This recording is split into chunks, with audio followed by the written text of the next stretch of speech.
হাজী মোহাম্মদ দানেশ বিজ্ঞান ও প্রযুক্তি বিশ্ববিদ্যালয়ের সি ইউনিট অর্থাৎ ব্যবসা শিক্ষা অনুষদ, যেখানে সায়েন্স, আর্টস, কমার্স সবাই পরীক্ষা দিতে পারে। আজকে আমরা সি ইউনিটের আবেদন যোগ্যতা দেখব। আবেদন ফি 1000 টাকা। আবেদন শুরু হয়েছে 16 নভেম্বর থেকে এবং শেষ হবে ডিসেম্বরের 19 তারিখ।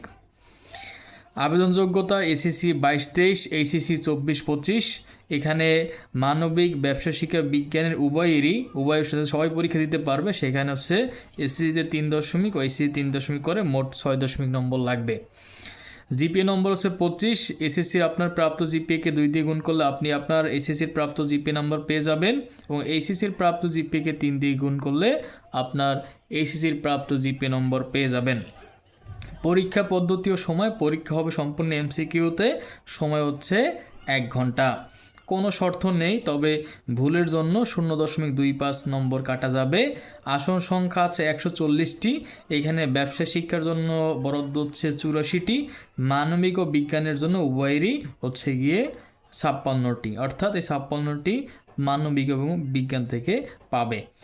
মানবন্টন: যেহেতু এখানে বিজ্ঞান পরীক্ষা দিতে পারে, মানবিক পরীক্ষা দিতে পারে এবং তো ব্যবসা পরীক্ষা দিতে পারবি, সেক্ষেত্রে মানবন্টন হবে 2টা। আগে দেখি ব্যবসা শিক্ষার ক্ষেত্রে। ব্যবসা শিক্ষার ক্ষেত্রে ব্যবস্থাপনায় 25 নম্বর, হিসাব বিজ্ঞানে 25 নম্বর, ইংরেজিতে 25 নম্বর, সাধারণ জ্ঞানে 25 নম্বর। মোট হচ্ছে 100 নম্বরের পরীক্ষা এবং জিপিএতে হচ্ছে 25 নম্বর, অর্থাৎ 125। আর মানবিক বা বিজ্ঞান থেকে যারা এখানে পরীক্ষা দিবেন তাদের জন্য হচ্ছে বাংলা 40, ইংরেজিতে 40, জিকে বা সাধারণ জ্ঞান হচ্ছে 20, এভাবে করে মোট হচ্ছে 100 এবং হচ্ছে জিপিএ হচ্ছে 125 নম্বর। পরীক্ষার সময় 26 তারিখ থেকে 28 তারিখের মধ্যে, অর্থাৎ জানুয়ারির 26 থেকে 28 তারিখের মধ্যে জানানো হবে। সো আজকে পর্যন্তই। নেক্সট কোন বিষয় জানতে চাও কমেন্ট সেকশনে জানাও।